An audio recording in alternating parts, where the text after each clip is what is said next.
Good morning, birds. Good morning, trees. Oh, what a lovely day. The sun's so big, it hurts my eyes. But really, that's okay. PCRadioLive.com. But with no further delay, like I told y'all earlier, man, we have a guest, man, and she is now on the lines. Guest, good morning. Good morning, PC Radio Live. What's up? This is the official queen of street literature, Wahida Clark, the first lady of cash money content. What's going on? Yeah. First of all, I got to start off. I got to salute you, man. Give you a round of applause.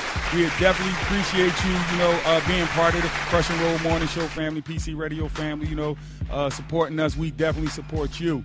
You know, we have a worldwide audience here. So before we kick this off, there's a lot of people that, may not know, who Wahida Clark is. So for the worldwide audience, let the people know, who is Wahida Clark. Okay, Wahida Clark is a sister who spent 9.5 years in federal penitentiary. I came out in 2007. But during that time that I was locked up, I penned 7 novels. Thugs and the Women Who Love Them, Every Thug Needs a Lady, Thug Matrimony, Payback as a Mother, Payback with Your Life, Sleeping with the Enemy. Came home, got my grind on, signed a four-book deal actually with Cash Money Content. Of course, Cash Money Records, they started a publishing company, Cash Money Content. I signed a 4-book deal with them, and they dropped Thugs, Justify My Thug, Payback Ain't Enough. Now I'm working on Thug 6, and I got one more. And I have my own publishing company, Wahida Clark Presents Publishing, one of the fastest-growing independent black street-lit publishing houses in the game. So that's who I be, Wahida Clark. I am the official queen of street literature. Your situation with Cash Money Contents once, you came home. Can you let the people know how did that, come to fruition? How do you hook up with them? Like, they hear about you while you was incarcerated. Run that down, break that down for us. Well, baby, he's a big fan of mine. He's read all of my books. He has all of my books on the bookshelf. So when I came home and got situated and my current publishing contract ran out, my agent, he called me up. He said, Wahida, he said, Cash Money is starting a publishing company, and they want you to be their first author. So I said, Cash Money? I had to think about it. First, I'm like, Cash Money as in Lil Wayne and Baby? So he Hot said, Boys. Baby and Slim. Yeah, exactly. I'm like, wait a minute. Publishing company? He said, yes, publishing company. They want to meet with you. So I was still scratching my head, but after I hung up the phone, I thought about it some more. I'm like, dang, these brothers are on their grind. They do what they do. They have the audience that I need to tap into. So, it was a no-brainer. So then he set up the meeting. I went up to New York, sat down with Slim and them, and, hey, that was it. So this big exclusive right here, I'm super excited to have you on the line. You just spoke on, spending that time in the federal penitentiary, and you started penning books. My question to you is, what was that defining moment while you were there locked up that made you say or made you think that, hey, I can write books? I took my case to trial, and I lost. So I had to sit in Arizona for a year. Then they sentenced me. So they said, okay, well, it's time for you to start officially doing your time. They sent me to the federal joint in Lexington, Kentucky. So I called home one day. I said, okay, y'all send me some money because, the federal, in the feds, it costs some money to live in prison. You got to pay to use the washer and the dryer, right, buy your fruit and your fresh. Ain't cheap to be in jail. It costs some money. Right. So I said, call home. I said, send me some money. So my niece said, Wahida, we'll see what we can do. So I said, what you mean you'll see what we can do? She said, your money is gone. She said, okay, because at the time my husband, he was locked up. I had 2 teenage daughters I had left out there. And she said, Wahida, your businesses, you're not out here to run your businesses, so they shut down. They repossess your cars. They're about to foreclose on your house. We packing it up, and we moving back up to Jersey. So I was like, what?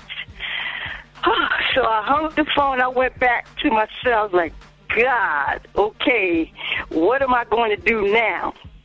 So right after that, I was looking in the law library. I mean, like a couple of days later, I'm sitting in the law library. It's like 8 o'clock in the morning. I'm thumbing through the source of the Vine. I don't know which magazine it was. So the magazine had this picture of this brother. It was a small picture, it was a little sidebar, and it said that he was in prison and he had wrote a book called Be More Careful. His name was Shannon Holmes. So here I am. I'm sitting in the law library where I work at, and I'm looking at all these books on the shelves. So I said, now this brother's in prison, and he wrote a book. And I just prayed and said, what can I do now? I need some money now. I need somebody to take care of my kids. I need some money for when I step out this prison house. So I'm sitting there, and I'm looking at the books on the shelves, and I start visualizing my name on the spines of the books, Wahida Clark. And I was like, okay, I'm in prison. He wrote a book. I'm Wahida Clark. I'm going to write me a book, and that's when I had my light bulb moment. I started writing. I didn't know I could write. I just started writing. The pen started flowing. I happened to get into the game when Street Lit was just starting to explode. So it was just perfect. The timing was just right. And then, of course, the people liked what I was writing. While I was locked up, I was able to get flyers throughout the prison houses, telling, the girls that was writing, other guys, they had all these pen pals. I said, look, send these flyers out to your people. And the flyer just simply said, I'm Wahida Clark, I'm locked down. Support a sister. I just wrote a book, help a sister out. And stuff just started spreading. And, here I am 11 books later. You know what I loved about what you just said? You said, I visualized my name on one of the side of those books. Our next question comes from @Sydney the Same. She's usually here with us, and she's big into literature. Excuse me, Sid is the one who originally put me on to you. So first, shout out to @Sid the Same. She wants to know, how do you feel about the urban and street fiction monikers? Well, you know what? The genre, it's not real new because, of course, it started back with Chester Himes, Donald Goins, Iceberg Slim. It didn't have a name. So now it's what? Street lit, urban fiction, hip-hop fiction. It's still evolving, but it is what it is. We write what we live and what we see. I equate what we do to hip-hop and rap. Right. To me, it's all the same. Right. So it is what it is. It's our culture. It's what we do. It's who we are. The internet and social networks, readers have unprecedented access to authors. What is it like navigating today's literary landscape? Hey, if you don't embrace the technology, you're going to get left behind. We really don't have no choice in the matter if we want to keep up and stay relevant and stay fresh. Of course, when I first came home, I had to learn how to tweet and Facebook and all that kind of stuff, but we have to embrace it. I think it's a good thing because it's instantaneous. This morning at 9 o'clock, I looked, I saw y'all did your first tweet. I said, that's right, it's time to start telling people that I'm going to be on PC Radio live. So I start tweeting and Facebooking, and I love it. We got to get back to some music. We want to know, can we keep you on the line for a minute? Because we got a few more questions, to ask you. We want to know, can you sit in with us for a little bit this morning? You got it. I'm all yours. Thank you so much. Y'all are now live right now with Miss Wahida Clark, the author extraordinaire. And I even want to talk to her about being from T-Town, Trenton. You know what I mean? So, we got her on the line. Y'all keep it locked. PCRadioLive.com, Street Fix Radio, that #1 morning show as we crush and roll through the mornings. Y'all got any questions for Miss Wahida Clark, hit us up, P_C_radio on the Twitter, Philly Coalition Radio on the Facebook, or @BigExclusive, @Sid the Same. We are that #1 morning show. We'll be back on the other side. Real talk, the best music only here. PCRadioLive.com.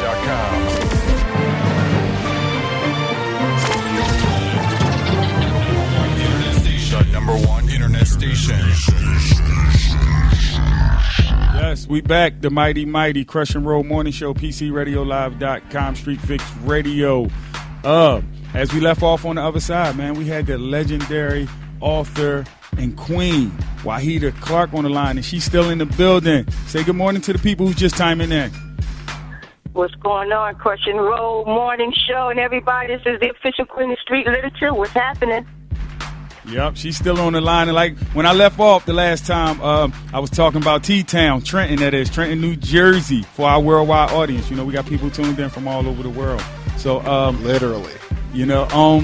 How is it growing up in Trenton? Let's go back and speak on that for a little bit. You know, being from Trenton. Wow. How much does Trenton inspire, your books and what you write? Trenton is a part of me. Born and raised in Downey Homes, then we moved to the west side of Trenton.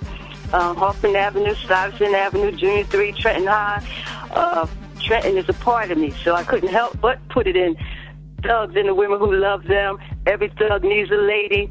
I mentioned the Mifika's Restaurant, Cal Water Park. A lot of whatever landmarks there are in Trenton. Trenton is small. I was going to say all of them, yeah, right. Trenton is a part of me, and people who read, especially the first 3 books in my Thug series, they always say, wow, when I read this, I said, this girl got to be from Trenton. The way she's talking about the streets and the parks and the restaurants and whatnot, she's from Trenton. So, yeah, Trenton is a part of me. I said, how much of Wahida Clark is in your writing as far as characters and the places you've been? Wow. Okay, I have 4 female characters. There are 4 main female characters, and there's a piece of me in each one of them. So there's quite to me in my writings, and also as well as my book called The Golden Hustler, which is how I caught my federal case. I fictionalized it in that book, The Golden Hustler, and the main character, her name is Nina. So all my female characters have a little bit of me. How long does it take you to get a book done? Well, of course, in prison, it's so monotonous, the same routine day in and day out. You just sit down and focus and have your little schedule routine. You can knock it out in 60 to 90 days. But once I came home, it was a whole other ball game because, you got your family, you have your business, you have the phone, you have the email, go grocery shopping, you got everything. There's so many distractions out here. So when I came home and had to write a book, it gave me a whole new respect for authors that's out here writing, because honestly, I was like, how do they do it out here? It's just so hard. And you see right now, like I told you, I'm down here in Florida in a hotel. I had to come down here to write because, up top is just, the business, phones ringing, distractions. This is just so fast-paced. I had to come far to write. So I'm always on the deadline. I have a habit of waiting to the last minute. So when I actually sit down to write, I usually try to knock it out 30, 60, 90 days max. If you weren't writing, what would you be doing? I was always an entrepreneur. Even before I started writing or thought about writing or knew I could write, I had a landscape business. I was selling telecommunications products. I had my own print shop. I was always an entrepreneur. Even though I have a college degree in computer operations, business, I just like running businesses. I'm just an entrepreneur at heart. So whatever business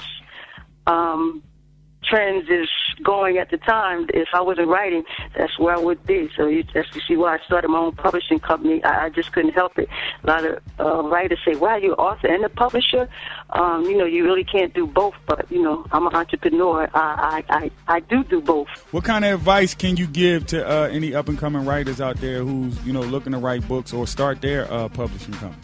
To write, you definitely have to study the craft, become a student of the craft, become a student of the game.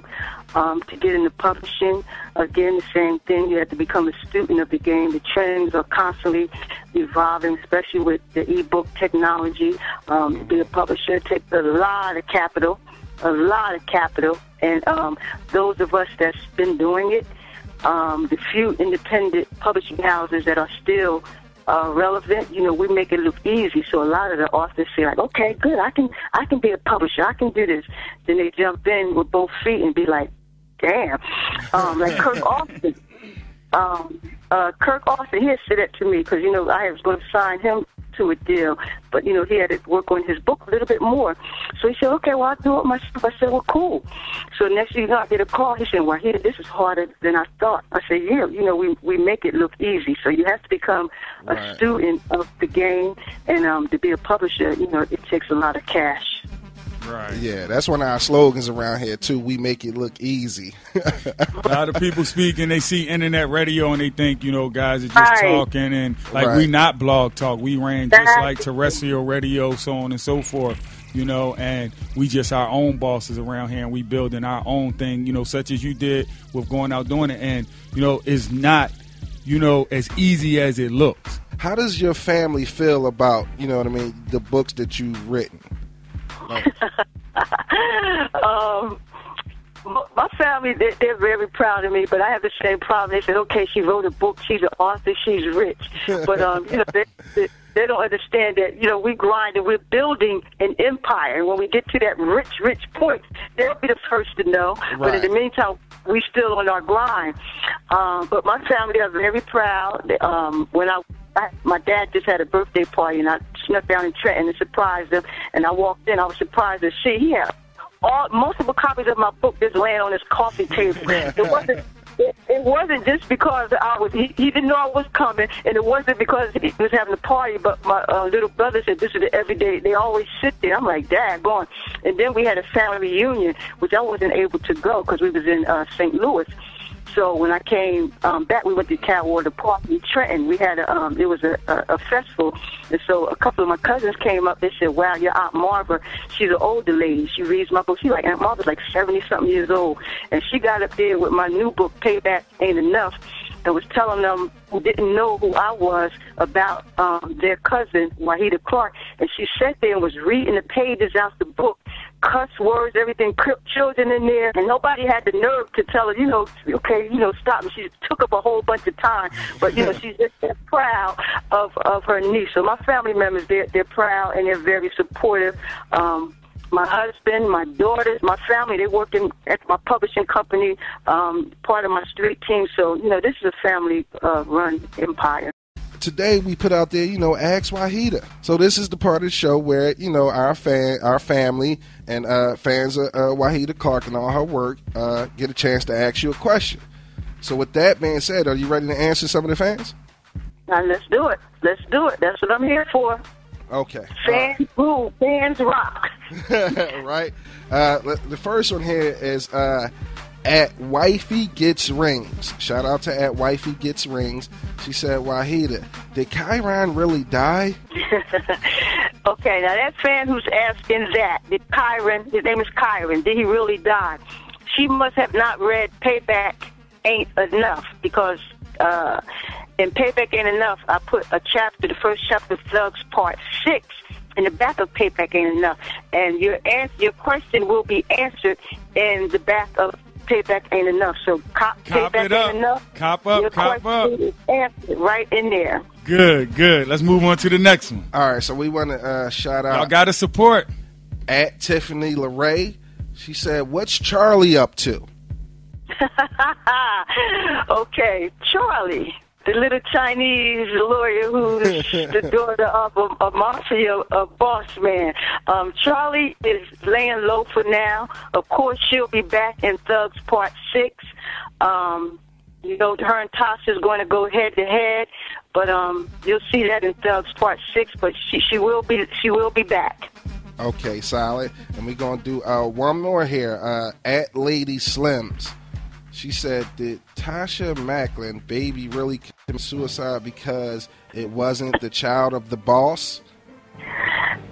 Well, according to Tasha, Lady Slim, you read the letter, you read the response, you read shit got real, obviously because of what you just said. So yes, Tasha said the reason why the baby is gone, she didn't have an abortion. Her baby killed herself because the baby wasn't the child of a boss. So yeah, that's true. Tasha Macklin spoke on it, and it's true. My characters, a couple of my characters, they're so prominent that they have Twitter pages, a Facebook page, and Tasha Macklin, Trey Macklin, they have a book coming out. Tasha Macklin, her book is called Baller Dreams, and Trey Macklin, his book is called Flipping the Hustle. His come out in October. Again, that's why I'm the queen. No street lit author has done that before. My characters have Twitter pages, fan book pages, and they also write books. Before you get out of here, you have any shout-outs you want, shout any of your peoples out, just send some love or, promo their way? Absolutely. I definitely got to give a shout out to Cash Money Content for holding the sister down. Slim, Baby, those brothers there, they are brilliant. All the people that work behind the scenes to keep Wahida Clark relevant. Both of my books debuted on the New York Times bestseller list. That was a real good look for when my books first came out. And the authors on Cash Money Content, Ashley Jaquavis, Quan, Treasure Blue, and of course the Wahida Clark fam. We got a new book coming out, A Life for a Life, Mike Jeffries, Part 2, that comes out next Friday. Nene Capri, the Pussy Trap, Intelligent Alive brother, just did 18 years. He just came home last Friday. His book is called Licking License Part 1, Licking License Part 2. Big shout out to Intelligent Alive. Wahida Clark, we rock. Okay, like we do all the time before we get up out of here. I need you to let people know how they can get in touch with you, as far as your Facebook, your Twitter, your email, where and how they can copy your books, support, the whole Wahida Clark movement and everything that you're doing. Okay. First of all, thank the Crush&Roll Morning Show for hosting the Queen today. I appreciate it. Wahida Clark, WClarkPublishing.com is the website. Of course, I'm on Twitter at Wahida Clark, Facebook at Wahida Clark. The fan page is Wahida Clark Real Readers. My books are everywhere, Barnes & Nobles, the vendors in New York, the vendors in Philly on the streets. Black and Nobel. Amazon, Black and Nobel, Wahida Clark, and Wahida Clark Presents, which is my publishing line, is everywhere as well. So wherever books are sold, you'll see Wahida Clark. So you won't have a problem getting my books. There y'all have it, man. The Queen, Wahida Clark, man. Support that sister as we crush and roll, man. PCRadioLive.com, Street Fix Radio, that #1 morning show.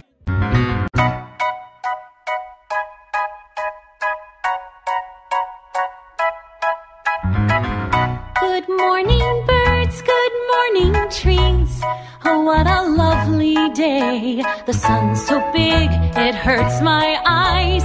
But really, that's okay. PCRadioLive.com.